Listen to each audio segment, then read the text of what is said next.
Israel's security cabinet has approved plans by Prime Minister Benjamin Netanyahu to take over Gaza City, spurring international condemnation as world leaders warn of the catastrophic humanitarian consequences of a full-scale Israeli military occupation.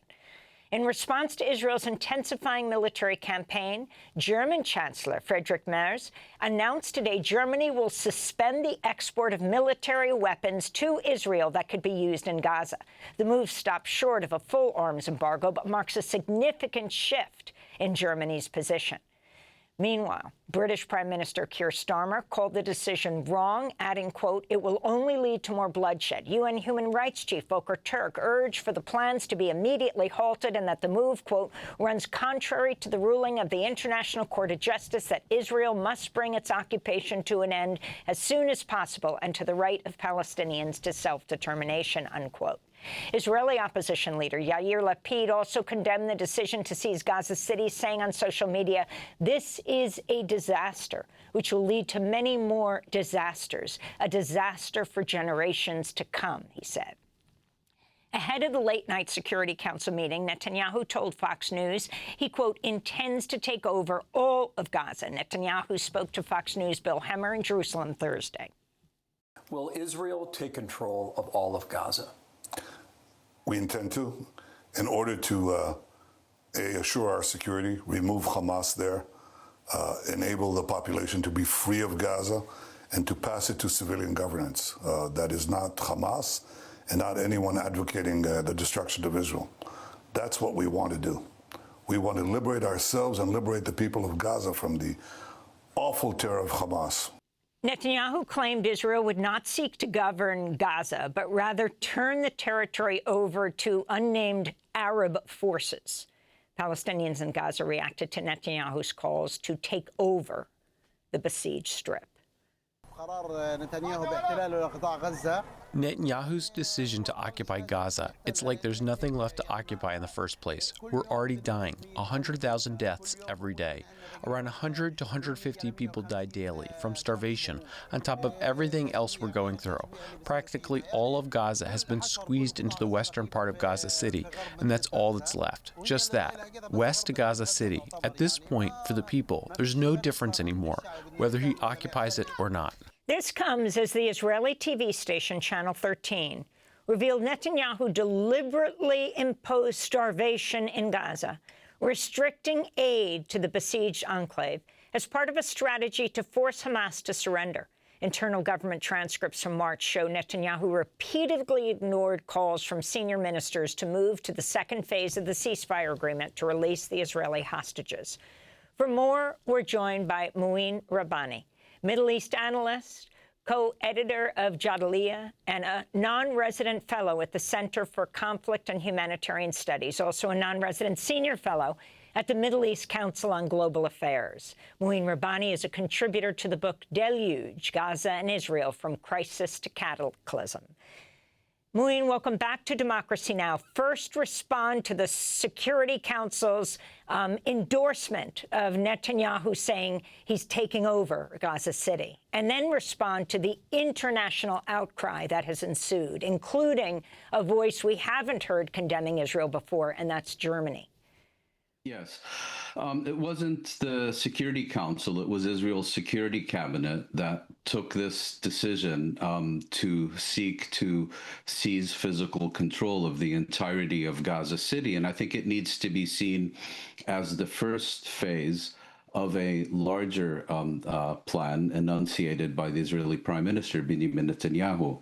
In the clip you just showed, where the objective is to take control, physical control of the entirety of the Gaza Strip in the context of unachievable objectives, basically ensuring there isn't even so much as a water pistol left in the Gaza Strip. And it's really a recipe for permanent occupation, annexation in all but name, until Israel's international partners agree to that. And I think we have to recall what Israel's strategy has been from the outset, which is the expulsion of the Palestinian population of the Gaza Strip outside the territory and retaining this territory under permanent Israeli control. That's really what's going on here.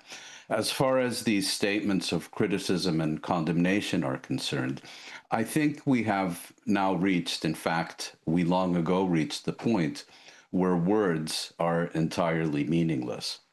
In the context of a genocide, if all you can do is to criticize and condemn while continuing, as in the case of Britain, intelligence overflights over the Gaza Strip that directly benefit the Israeli military, or now even in the case of Germany, banning the export of weapons that can be used in the Gaza Strip, and good luck figuring out which can and which can't. These are basically political theater, performative acts. Yes, they do signal a shift in the position of this or that government, but they still fall very, very far short of meaningful, concrete measures that can persuade or force the Israeli government to change course. I should correct myself. Germany didn't exactly condemn what Israel's doing, but they did for the first time, saying they were stopping weapons to Israel that could be used in Gaza. Correct. Yes, I was referring specifically to Germany, and the condemnation has come from some other quarters. But, you know, we have to recall now that Israel has been very clear that it intends to force the evacuation of the entire population that remains in Gaza City southwards, then to take full control of that area in order to seek to eliminate the remaining Hamas fighters that are based there. You know, just earlier this year, Israel implemented a very similar plan known as Gideon's Chariots, and that was supposed to produce precisely the result Israel now says it is seeking to achieve. It's been 2 years now where Israel has been unable to achieve its declared military objectives. And this should also lead us to question what are its real objectives. Is it simply to seek to militarily defeat Hamas, or is it to destroy the Gaza Strip, to reduce it to rubble, as we've seen from these recent images that have emerged? And perhaps it's time to start taking Israel at its word when it says that its objective is to, in its words, implement Trump's vision of expelling the entire population of the Gaza Strip. Maybe that is exactly what they're seeking to do.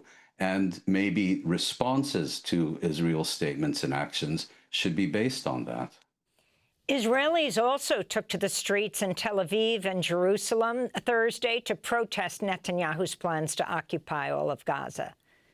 We are here demanding the end of the war, the immediate return of the hostages, end to the atrocities in Gaza, atrocities about the children in Gaza, and atrocities against our own soldiers and against our own hostages. This war is a political war. The only person that benefits from this war is Benjamin Netanyahu, that's trying to avoid jail. So that was Ami Dror. Mouin Rabbani, the response within Israel at this point, do you see it changing?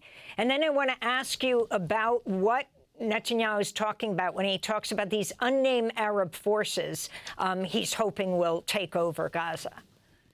Yes, so 2 points. If you look at the internal Israeli debate about this issue, on the one hand, there are objections to this plan from the military leadership, which have now been essentially overridden by the government.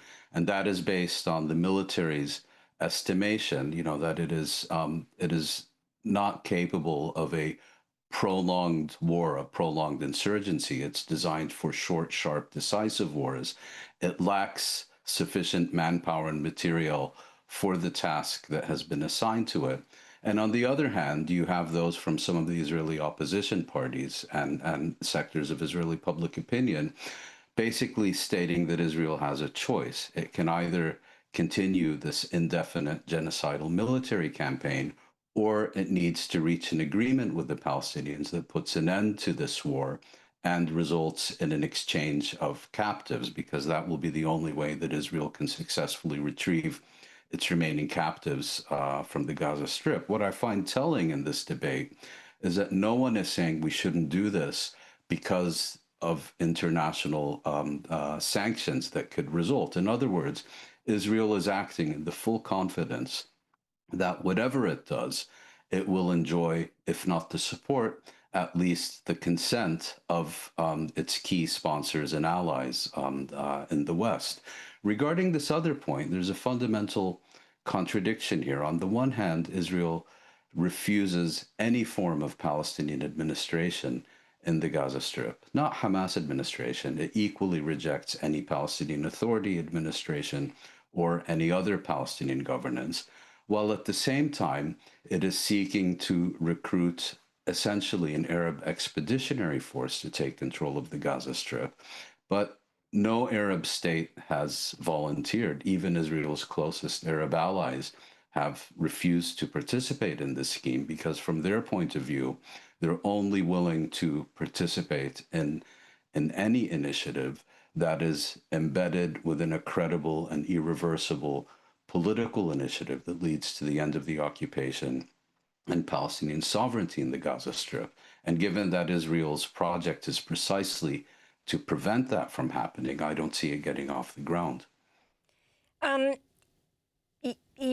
The Economist wrote a piece this week, How Much of Gaza is Left Standing. It says, quote, the broader demographic toll is hard to grasp. The studies imply an estimated life expectancy has fallen by more than 35 years to roughly half the pre-war figure. In percentage terms, this drop is bigger than the one recorded during China's Great Leap Forward. In absolute terms, it's similar to the one in the Rwanda genocide. Your thoughts, Muin? Well, it's more proof, if proof were indeed needed, almost 2 years after this began, that what we're dealing here is not a military campaign in which civilians are inadvertently being killed as a result of what's called collateral damage, but that it is in fact the civilian population which is the premeditated and intended target of this very wide-scale killing spree that Israel has been engaged in. And that is precisely why every major human rights organization, whether Palestinian, international, and now even Israeli, has concluded that we are dealing here with a genocide. And most recently, in the context of the intensifying famine in the Gaza Strip, we now also have a report from Doctors Without Borders saying that basically this scheme that has been established by the United States and Israel, known as the Gaza Humanitarian Foundation, is in fact an orchestrated campaign to weaponize urgently needed humanitarian supplies, and that this mechanism is effectively acting as a death squad. I know you recently spoke with the whistleblower, Anthony Aguilar, about this, so I won't comment further. Thanks for watching Democracy Now! On YouTube. Subscribe to the channel and turn on notifications to make sure you never miss a video. And for more of our audience-supported journalism, go to democracynow.org, where you can download our news app, sign up for our newsletter, subscribe to the daily podcast, and so much more.